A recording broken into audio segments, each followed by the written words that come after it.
السلام عليكم ورحمة الله وبركاته. حبايبي عاملين ايه؟ يا رب تكونوا بألف خير. وحشتوني كتير. انا غايبة عنكم بقالي حوالي 3 شهور، لان كنت حامل وتعبانة في حملي، والحمد لله قمت بالسلامة. فقلت ارجع لكم بقى في القناة. احنا النهاردة عدى بقى اسبوع من رمضان، ودي كانت وجبتنا النهاردة في الفطار.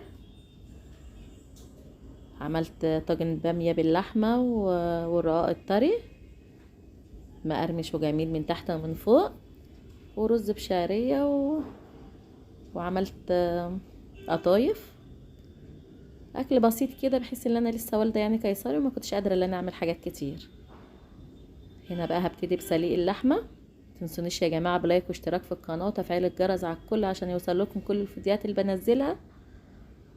القناه محتواها جميل جدا، هتعجبكم. انا هنا غليت ميه وحطيت فيها لوري وحبهان وفلفل اسمر حصى، وقطعت فيه بصلايه، ونزلت باللحمه كده بقى وغطيت عليها. هبتدي هنا هبدأ بقى اعمل الصلصة بتاعة البامية.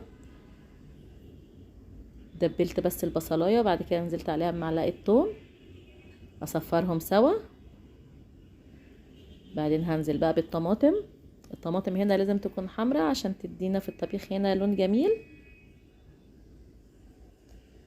تمام كده. لو الطماطم مش حمراء حطي معلقتين صلصة معاها. هبتدي انزل بالتوابل، فلفل اسمر وكمون والشطة، شوية شطة صغيرين كده، والملح. وحطيت مكعب ماجي، بس للاسف بقى الكاميرا ما صورتوش، بتديها طعم جميل قوي. تمام كده بقى، هسيبها تتسبك.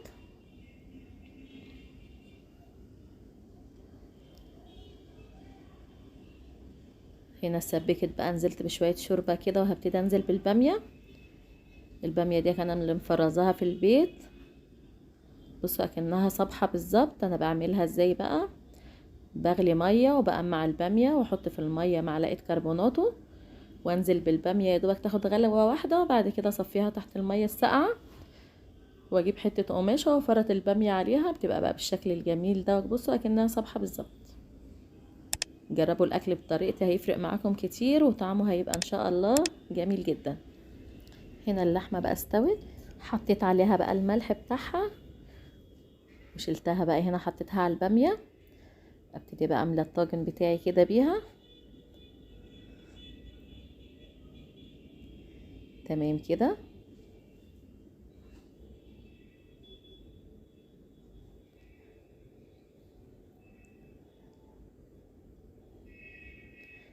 هحط هنا بقى على وش الطاجن كده معلقه سمنه بلدي، تديها لون جميل. تمام كده بقى، ادخله الفرن. عملت هنا رز بشعريه، حطيت السمنه وحطيت عليها الشعريه. انا بعمل هنا الرز قد الشعريه بالظبط، يعني دولك مثلا اقل من نص كيلو شعريه، حطيت برضو عليهم اقل من نص كيلو رز. تمام كده. هنا الشعريه لما بقت كلها لون واحد بالشكل ده، كنت غاسله هنا الرز ونزلت عليه بيه. افضل بقى اقلب شويه كده عشان الرز يطلع معانا مفلفل وحلو. تمام.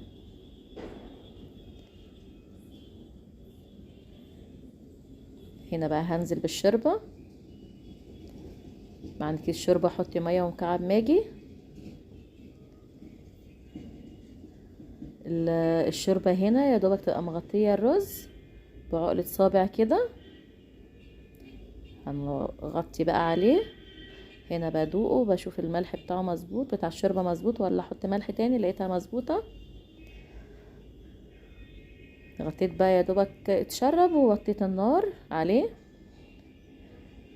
هنا بقى انا كنت بحضر السحور بالليل، وقلت اما اعصج اللحمه بالمره. عشان كده بقول لكم الاكل ما خدش معايا وقت خالص، عشان اللحمه كانت متعصجه من بالليل.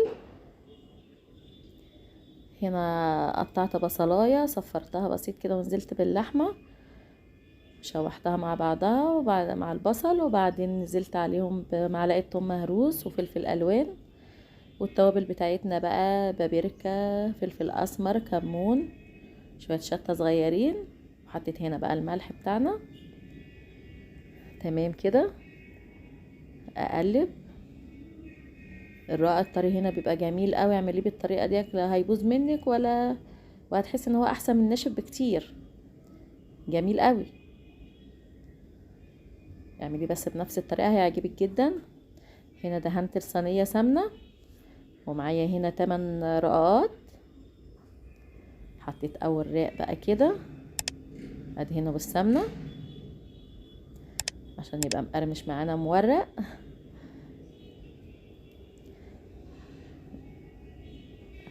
هحط هنا 4 رقات من تحت،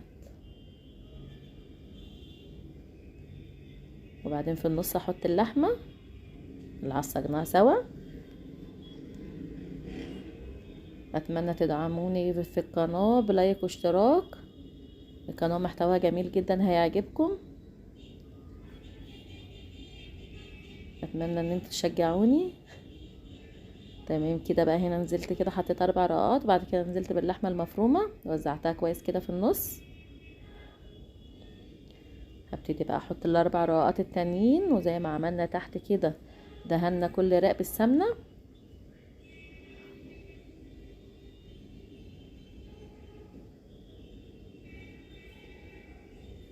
خطوه السمنه دي مهمه جدا عشان هي اللي بتخلي الرقاق معانا مقرمش ومورق. وفي خطوه في الاخر برضو هتشوفوها.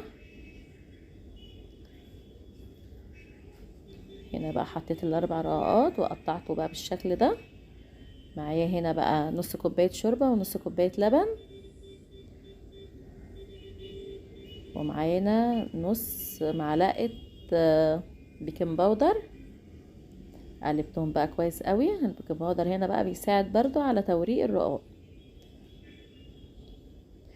هنزل عليها بيها وادخلها بقى على فرن درجة حرارة 200 في الرف في الوسط.